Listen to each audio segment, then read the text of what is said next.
পরম প্রেমময় শ্রী শ্রী ঠাকুর আমার পরমারাধ্যা জগৎ জননী শ্রী শ্রী বড়মা, পরম পূজ্যপাদ শ্রী শ্রী বরদা, পরম পূজ্যপাদ শ্রী শ্রী আচার্য দেবের শ্রীচরণে আমার শতকোটি প্রণাম।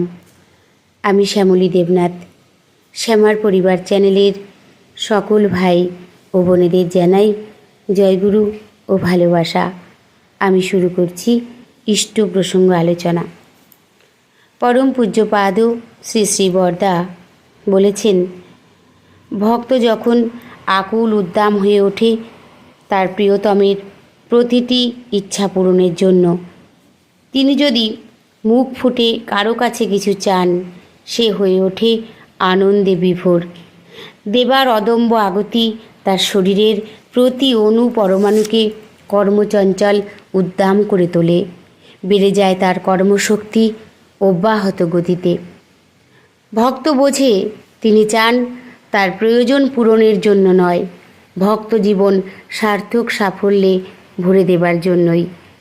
ভক্ত আকুল আকুতি নিয়ে তাকিয়ে থাকে তার মুখের দিকে, কখন তার কি প্রয়োজন হবে আর কেমন করে সে তার সেই প্রয়োজন পূরণ করে ধন্য হবে, সার্থক হবে, কৃতার্থ হবে। কিছু পাওয়ার প্রত্যাশা রেখে তাকে কিছু দিতে যেতে নেই, সে দেওয়ায় তাকে ব্যথা দেওয়া হয়। নিজের পাওয়ার পথও অবরুদ্ধ হয়, কারণ তার ভেতর অনুরাগ থাকে না, থাকে স্বার্থবুদ্ধি। তার প্রীতি, তার তুষ্টি, তার পুষ্টিই হবে ভক্ত হৃদয়ের একমাত্র কাম্য। প্রবল অনুরাগের টানে মানুষ যখন উন্মাদ হয়ে ছোটে, তখন তার প্রিয় পরমের কাছে থাকে না অর্থের দুশ্চিন্তা, থাকে না অভাব, থাকে না অভিযোগ, থাকে না অসুবিধা, থাকে না অসুস্থতার চিন্তা। কোনো বাধাই তাকে ঠেকিয়ে রাখতে পারে না। বাংলার রাজনন্দন প্রেমগোপাল রঘুনাথ তাই পিতার রক্তচক্ষু অবহেলা করে সহস্র প্রহরীর সতর্ক দৃষ্টি এড়িয়েও ছুটে গিয়েছিল নীলাচলে মহাপ্রভুর সন্দর্শনে। 18 দিনের দীর্ঘ পথ 12 দিনে অতিক্রম করে। এর মধ্যে আবার 9 দিন তার ভাগ্যে জল স্পর্শ করার সুযোগও ঘটেনি। সে চিন্তা মনে আসেনি একবারও। এই তো প্রেম। পাথেওর চিন্তা নেই, খাদ্যর চিন্তা নেই, ইষ্টনেশায় মাতোয়ারা। এই প্রেমই ভক্তকে রাজরাজেশ্বরের সান্নিধ্যে উপনীত করে। তার অন্তরে তিনি জাগ্রত হয়ে ওঠেন। সে সর্ব ঐশ্বর্যের অধিকারী হয়। ইষ্টের কাজ করে সে শুধু তার কাজ করার আনন্দেই, অন্য কোনো চাহিদা তার থাকে না। পরম প্রেমময় শ্রী শ্রী ঠাকুর তার শ্রীহস্ত লিখিত সত্যানুসরণে বলেছেন, যিনি কাতরভাবে তোমার দান গ্রহণ করেন, গুরুরূপে তিনি তোমার হৃদয় দয়াভাবের উদ্বোধন করেন। অতএব কৃতজ্ঞ হও। এই কৃতজ্ঞতাই মানুষের হৃদয় প্রশস্ত করে, রুদ্ধ দ্বার উন্মুক্ত করে দেয়। দেবার পেছনে যদি পাওয়ার আশায় থাকে, তাহলে তা হয় নাই। প্রকৃত ভক্ত যে ব্যথা তাকে বিচলিত তো করেই না, বরং আনন্দিতই করে তোলে। ব্যথার মধ্যেও সে অনুভব করে তার প্রিয়তমের মঙ্গল ইচ্ছা।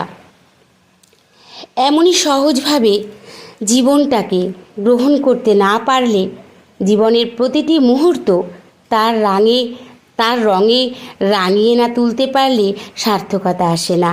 সকাম কর্মে কামনার নিবৃত্তি হয় না, কামনার নিবৃত্তি হয় নিষ্কাম কর্মে।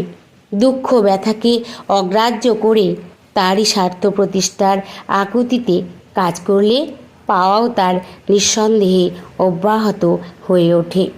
পাওয়ার প্রাচুর্যে সপারিপার্শ্বিক সে উচ্ছল হয়ে ওঠে। তাই তো ঠাকুর বলেছেন, দিয়ে দাও, কিছু চেয়েও না, দেখবে সব তোমার হয়ে যাচ্ছে। এই না চেয়ে তাকে দেওয়ার মধ্য দিয়েই, আশা না রেখে তার উদ্দেশ্যে করার মধ্য দিয়েই নিষ্কাম কর্ম অভ্যস্ত হয়।